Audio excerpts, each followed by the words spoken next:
Film دل نے پھر یاد کیا۔ اس فلم کے خاص اداکاروں میں وحید مراد، بابرہ شریف، شاہد، تالش اور ابراہیم نفیس شامل ہیں۔ فلم میں تالش ایک امیر آدمی ہوتا ہے، ابراہیم نفیس اس کا سیکرٹری ہوتا ہے۔ فلم وحید مراد اور شاہد کے بچپن کے سین سے شروع ہوتی ہے۔ تالش کی فیکٹری کے کچھ مزدور شر پسند ہوتے ہیں۔ وہ پہاڑ کی کٹائی کے دوران تالش کو مارنے کے لیے ڈائنامائٹ لگاتے ہیں، لیکن ابراہیم نفیس تالش کو بچا لیتے ہیں اور خود مر جاتے ہیں۔ تالش اس کے بیٹے کو اپنا بیٹا بنا کر گھر لے آتے ہیں۔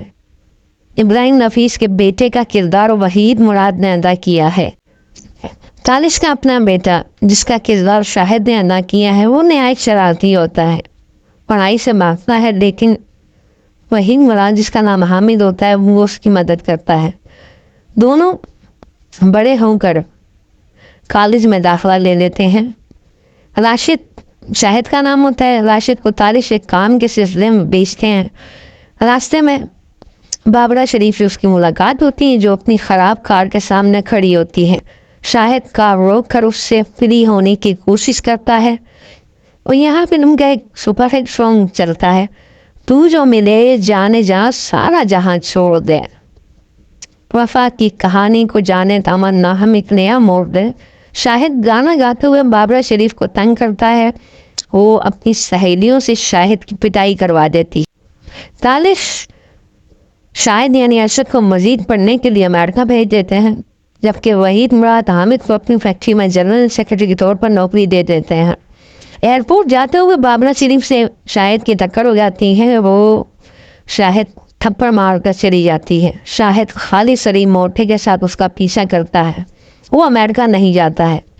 تالش اپنے دوست ابراہیم نفیس کی بیٹی سے شاہد کی منگنی کر دیتے ہیں۔ اس کی خبر شاہد کو نہیں ہوتی ہے کہ اس کی جس سے منگنی ہوئی ہے وہ بابرہ شریف ہی ہے، اور اس دوران تالش کا انتقال ہو جاتا ہے۔ انتقال سے پہلے تالش وحید مراد کو ایک نصیحت کر کے جاتے ہیں کہ وہ اس کے بیٹے ارشد کا خیال رکھے گا، اور اس کی جہاں میں نے منگنی کی ہے بابو سیٹھ یعنی ابراہیم نفیس کا نام بابو سیٹھ ہوتا ہے، اس کی بیٹی سے اس کی شاہدی کروائے گا۔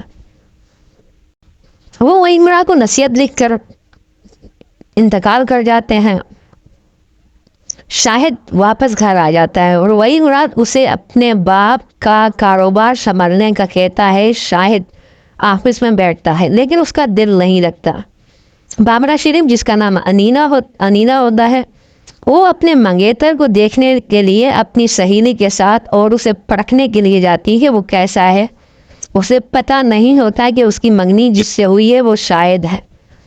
خالی سنی موٹا ارشد کو فون کرتا ہے کہ اس نے انیلا بابرہ شریف کا گھر دیکھ لیا ہے، لہذا شاہد گھر سے نکل جاتا ہے اور وحید مراد سے کہہ جاتا ہے کہ میں جا رہا ہوں، اگر انیلا آئے تو اس سے تم شادی کر لینا، کیونکہ میں اس سے شادی نہیں کرنا چاہتا، میں کسی اور سے شادی کرنا چاہتا ہوں۔ شاید کو پتہ نہیں ہوتا ہے کہ انیلا وہی لڑکی ہے بابرہ شریف جس سے وہ محبت کرتا ہے۔ بابرہ شریف اپنی سہیلی کے ساتھ شاہد کے گھر آتی ہے تو وحید مراد روپ بدل کر ان کو بیوقوف بنا کر بھگانے کی کوشش کرتا ہے، لیکن ان کو پتہ چل جاتا ہے کہ وہ انہیں بیوقوف بنا رہا ہے اور وہ بھی وحید مراد کو بیوقوف بناتی ہے۔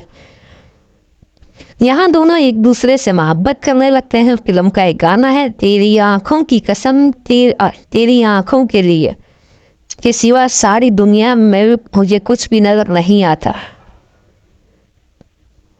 ارشد کو جب پتہ چلتا ہے کہ وہ جس لڑکی سے محبت کرتا ہے وہ انیلا ہی ہے، تو وہ حامد سے کہتا ہے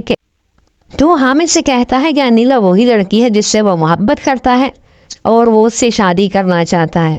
وحید مراد کہ چونکہ شاہد کے والد کے اس پر بہت زیادہ احسانات ہوتے ہیں، اس کی وجہ سے وہ مان جاتا ہے اور اپنی محبت کی قربانی دے دیتا ہے، اور انیلا کے سامنے ہرجائی بن جاتا ہے۔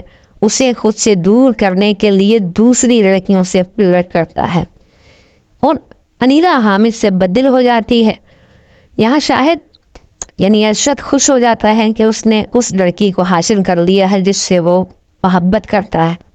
شادی کا دن آ جاتا ہے، دونوں کی شادی طے ہو جاتی ہے، انیلا کے والدین بھی مان جاتے ہیں، لیکن شادی والے دن شاہد کو خیال آتا ہے کہ وہ اپنے دوست کے ساتھ زیادتی کر رہا ہے۔ یہاں ایک گانا آتا ہے کہ میرے دوست ہنسی رات مبارک ہو تجھے، زندگی بھر کا نیا ساتھ مبارک ہو تجھے۔ شاہد بابرہ شریف کی شادی وحید مراد سے کروا دیتا ہے اور خود ان دونوں کے درمیان سے ہٹ جاتا ہے۔ فلم اس طرح اختتام پذیر ہو جاتی ہے۔